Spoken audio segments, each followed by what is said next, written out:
Principles of management ये topic discuss किया था। आज हम डिस्कस करने वाले हैं scientific management theory which is given by Frederick Winslow Taylor, that is F W. Taylor.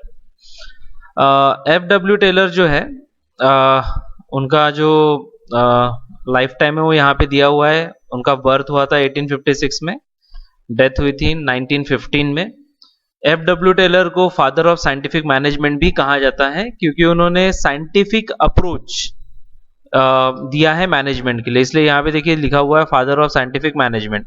या आपको fill in the blanks, match the pairs में आ जाता है कभी कभी, इसलिए आप ध्यान रखेंगे that F W. Taylor is the father of scientific management and Henry Fayol is the father of modern management. Okay, F W. Taylor जो थे वो एक अमेरिकन थे और बेसिकली वो मैकेनिस्ट थे और एक मिडवेल स्टील वर्क्स नाम की एक कंपनी थी फिलाडेल्फिया यूएस में, वहां पे उन्होंने काम किया। और जैसे जैसे उन्होंने अपना टास्क परफॉर्म किया, जैसे एफ.डब्ल्यू. टेलर है वैसे ही हेनरी फेयल जो थे, हेनरी फेयल भी फ्रेंच माइनिंग इंजीनियर थे, तो उन्होंने वहां पे काम करते करते सीखा और जो उन्होंने सीखा या जो उन्होंने एक्सपीरियंस किया वही उन्होंने अपने बुक में लिखा। तो उसी तरह एफ.डब्ल्यू. टेलर ने भी काम किया और उनके हार्ड वर्क से, प्रोग्रेस से जो अच्छा काम करते करते वो वहां पे चीफ इंजीनियर बने मिडवेल स्टील वर्क्स में। और बाद में जब वो चीफ इंजीनियर बने तो उनके जो ऑब्जर्वेशन थे, उनके जो एक्सपेरिमेंट्स थे, ऑब्वियसली इंजीनियर थे तो सिस्टमैटिक तरीके से काम करते थे, तो एक पर्टिकुलर साइंटिफिक मेथड उन्होंने वहां पे डेवलप की, है ना। तो वही उन्होंने यहाँ पे बोला है that Taylor's approach towards management is termed as scientific management, और इसीलिए उसको साइंटिफिक मैनेजमेंट कहा जाता है। Taylor's management theory is based on scientific experiment. This theory involve the application of scientific approach to decision making and solving them at the same time. मतलब कैसा है कि यहाँ पे थंब रूल अप्लाई नहीं करना है आपको, trial and error method apply नहीं करना है, साइंटिफिक तरीके से काम करना है, बराबर है। साइंटिफिक यानी प्रॉपर प्रॉब्लम को स्टडी करके, प्रॉपर साइंटिफिक अप्रोच अप्लाई करके उस प्रॉब्लम को सॉल्व करना है आपको।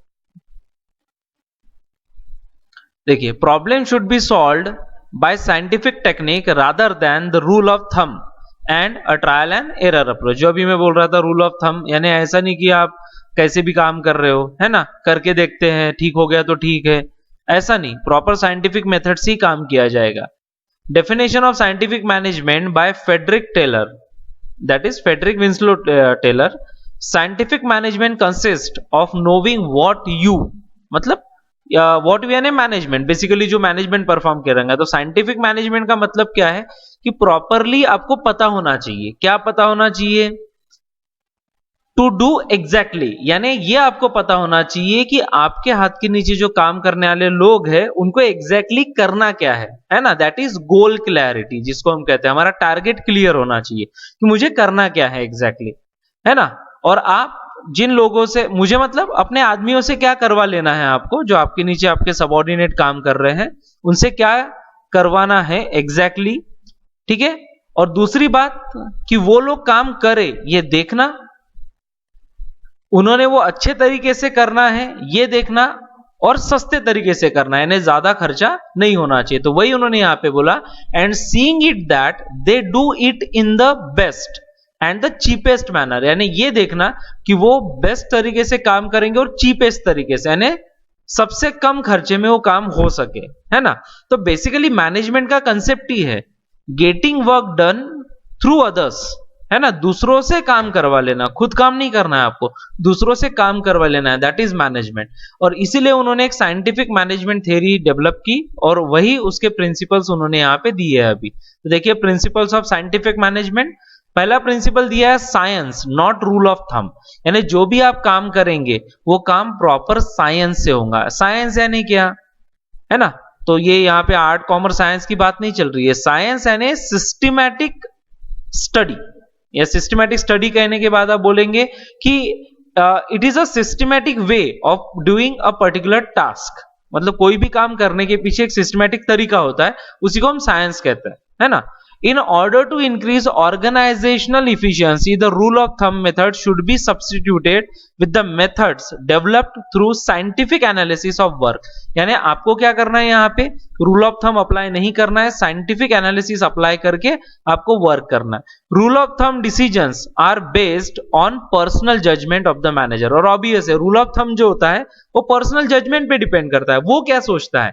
और जब हम बात करते हैं साइंटिफिक मेथड, तो साइंटिफिक मेथड जो है वो पर्सनल अप्रोच पे नहीं बनता है। साइंटिफिक मेथड जो हर जगह अप्लीकेबल है ना, जो एग्जैक्ट आपको रिजल्ट दे सकता है, वो होता है। Taylor insisted upon scientific method for every small work. This principle is concerned with selecting the best way of performing a job after scientific analysis of that job and not by trial and error method। यानी हर एक काम को आप systematic तरीके से समझ लीजिए, है ना, और वो काम करने का जो सबसे अच्छा तरीका है वो डेवलप कीजिए और उसको उसी तरीके से आपको करना है। Standard required time and standard output should be defined by the manager. यानी कोई भी काम करने के लिए जो स्टैंडर्ड रिक्वायर्ड टाइम होता है, बराबर है, यानी वो काम कितने मिनट में होना चाहिए, बराबर है, और उसके साथ साथ स्टैंडर्ड आउटपुट कितना होना चाहिए, बराबर है। एक सिंपल सी बात है कि अगर एक बॉस अपने सेक्रेटरी को बोलता है कि आप लेटर लिखिए, है ना, तो वो लेटर लिखने के लिए उसको 1 महीना तो नहीं देगा ना, कि आज मैं टास्क असाइन कर रहा हूं, मैं बॉस हूं, मेरा एक सेक्रेटरी, मैं उसको बोल रहा हूं कि सेक्रेटरी आप एक लेटर लिखिए और ये लेटर आप मुझे 1 महीने बाद दिखाइएगा। तो 1 महीने बाद दिखाने के लिए अभी से बताने की जरूरत नहीं है लेटर लिखने के लिए, क्योंकि लेटर लिखने के लिए 1 और 2 आवर सफिशियंट है ना। 1-2 घंटा आपने दे दिया, 1-2 घंटे में लेटर लिखा जा सकता है।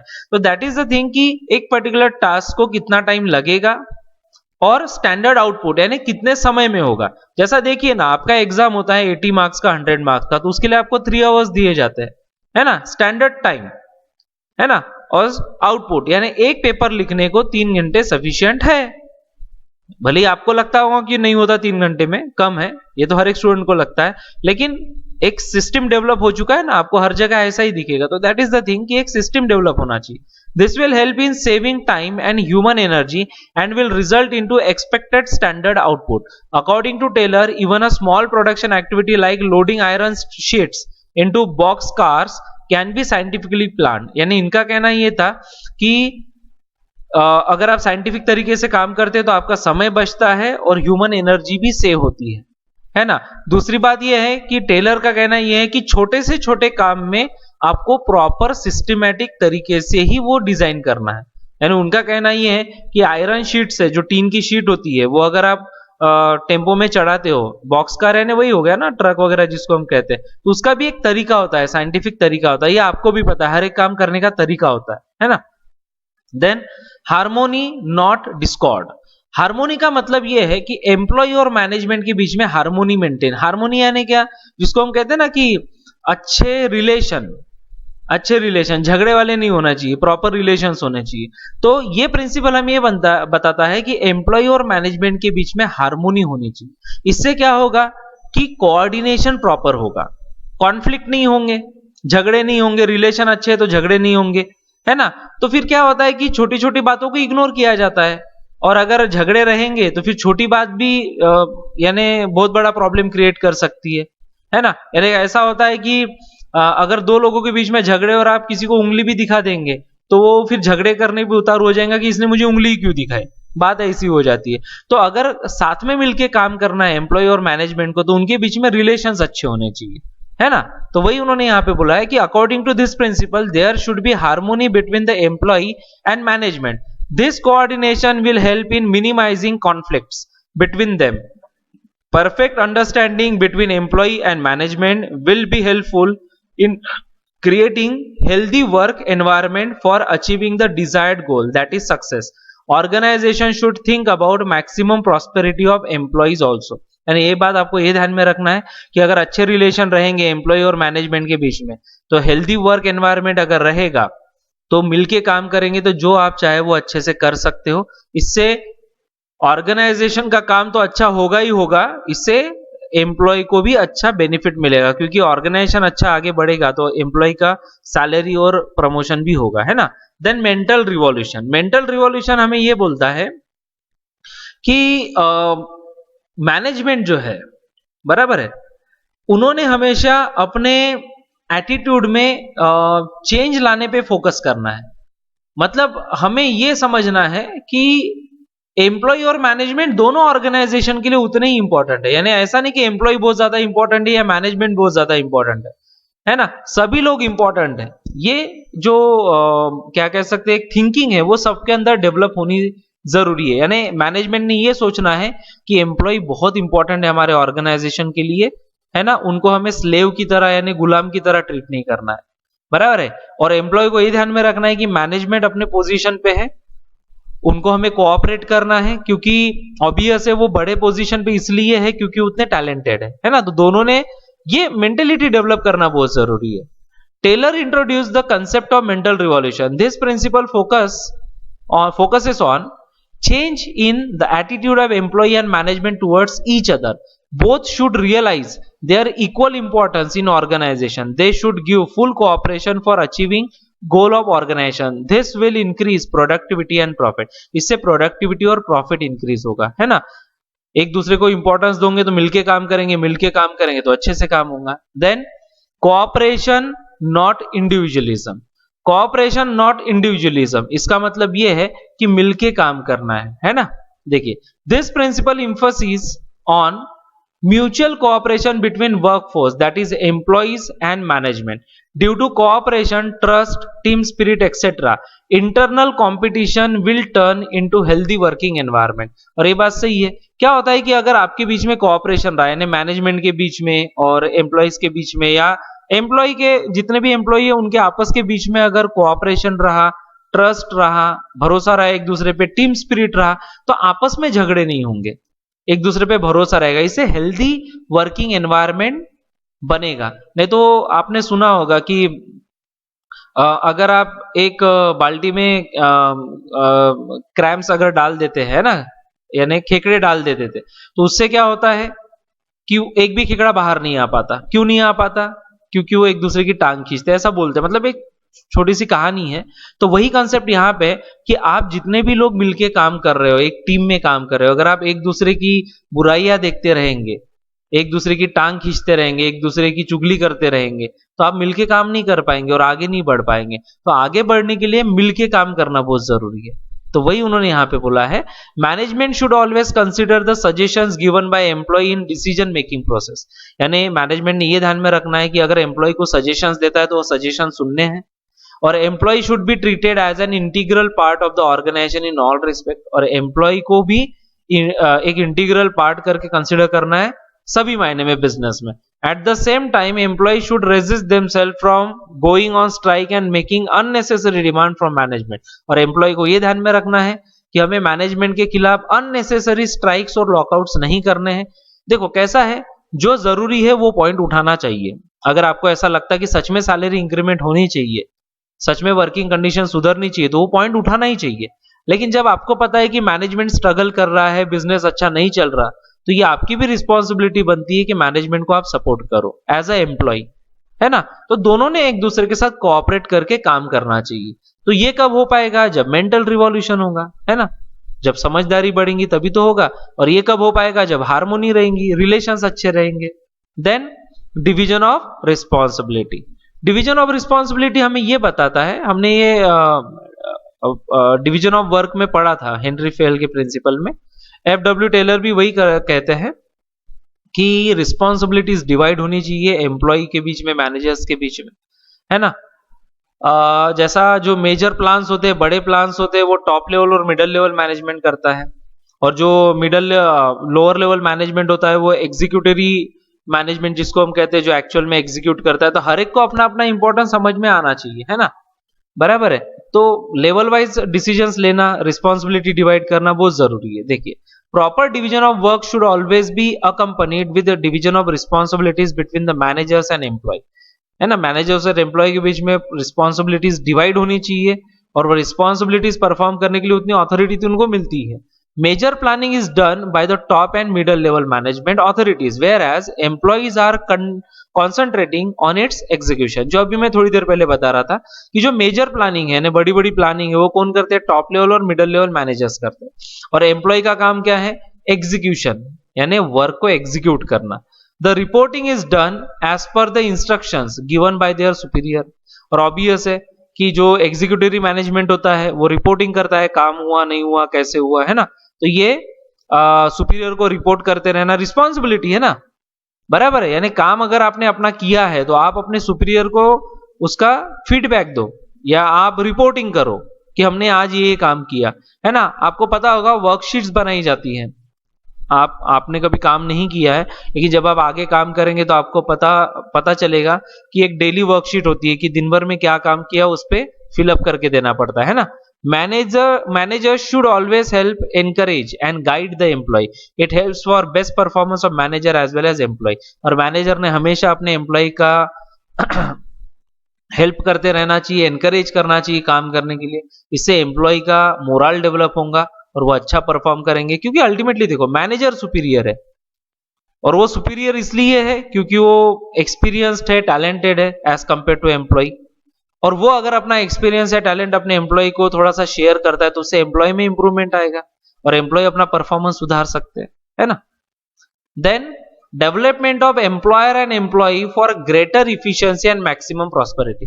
देखो क्या होता है कि कोई ऑर्गेनाइजेशन में अगर सिर्फ एम्प्लॉयर यानी मालिक ही आगे बढ़ रहा है तो उसके एम्प्लॉय खुश नहीं रहते, क्योंकि एम्प्लॉय को कहना कि लगेगा कि मेहनत हम कर रहे हैं और ये सिर्फ आगे बढ़ रहा है। तो ऐसा एक वर्किंग एनवायरनमेंट डेवलप करना है जिसमें दोनों को प्रॉस्पेरिटी का चांस मिले, यानी एम्प्लॉय और एम्प्लॉयर दोनों को। ऑब्वियस है एम्प्लॉयर है यानी मालक है तो प्रॉफिट तो उसका है ही, लेकिन एम्प्लॉय को भी ये उसका बेनिफिट मिलना चाहिए काम करने का, है ना। सिर्फ सैलरी से काम नहीं चलेगा। तो वही बात यहाँ पे है कि best performance of any organization always depends on the skills and capabilities of its employees to a great extent. ये बात सही है, जिस ऑर्गेनाइजेशन में एम्प्लॉय अच्छे रहते हैं वहां पे डेवलपमेंट आता है। Thus providing training and development programme to the employee whenever required, it is a very essential. It ultimately affect the profitability of the organization. Each employee should be given proper opportunity to attain greater efficiency and maximum prosperity. यानी employees के लिए हमेशा training programme arrange करते रहना चाहिए जिससे employ का moral develop हो सके, उसका स्किल डेवलप हो, बराबर है। डेवलपमेंटल प्रोग्राम्स होते हैं, पता होगा, है ना। डिफरेंट मेंटर्स अपॉइंट किए जाते हैं जो एम्प्लॉय का मोरल डेवलप कर सके। इससे क्या होगा, अगर वो मोरल उनका डेवलप रहेगा तो वो अच्छा काम करेंगे जिससे अल्टीमेटली बिजनेस यानी कंपनी की प्रॉफिटेबिलिटी इंक्रीज होंगी, ठीक है। और इससे एम्प्लॉय को भी फायदा मिलेगा क्योंकि उसको डेवलप होने का क्या कह सकते हैं चांस मिलेगा, है ना। तो ये थे FW टेलर का साइंटिफिक मैनेजमेंट के प्रिंसिपल, ठीक है ना। फिर से एक बार रिवाइज कर लेते हैं। Science not rule of thumb, यानी जो भी काम करना है सिस्टमैटिक तरीके से करना है, trial and error method apply करके कैसे भी काम नहीं करना। इससे होगा कि आपका टाइम बचेगा, समय बचे, मतलब टाइम बचेगा और उसके साथ साथ आपकी एनर्जी बचेगी, पैसा भी बचेगा। हार्मोनी नॉट डिस्कॉर्ड, एम्प्लॉय और एम्प्लॉयर के बीच में यानी मैनेजमेंट के बीच में हार्मोनी मेंटेन करना जरूरी है, उनके बीच में रिलेशंस अच्छे होने चाहिए।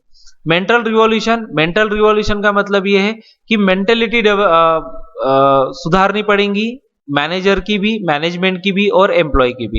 यानी उन्होंने एक दूसरे की तरफ देखने का नजरिया बदलना पड़ेगा।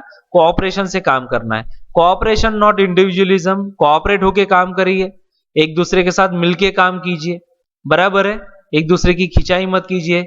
एम्प्लॉय ने एम्प्लॉयर को कोऑपरेट करना है और एम्प्लॉयर ने एम्प्लॉय को कोऑपरेट करना है। Then division of responsibility, work divide होना चाहिए, जो जितना टैलेंटेड है उसको वो काम दे दीजिए आप, है ना। मैनेजर जो है टॉप लेवल और मिडिल लेवल मैनेजमेंट बड़े लेवल का प्लान करेंगे और लोअर लेवल मैनेजमेंट जो है वो एग्जीक्यूशन का काम करेगा।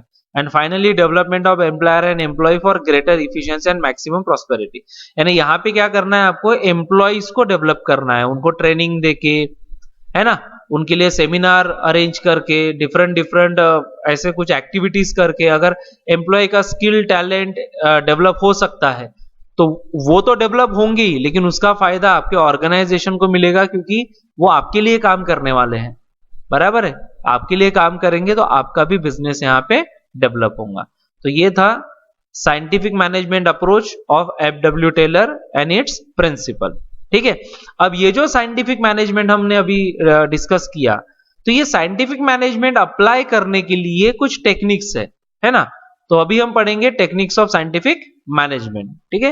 ये मैं आपको नेक्स्ट इसमें पढ़ाऊंगा, नेक्स्ट वीडियो में या नेक्स्ट क्लास में।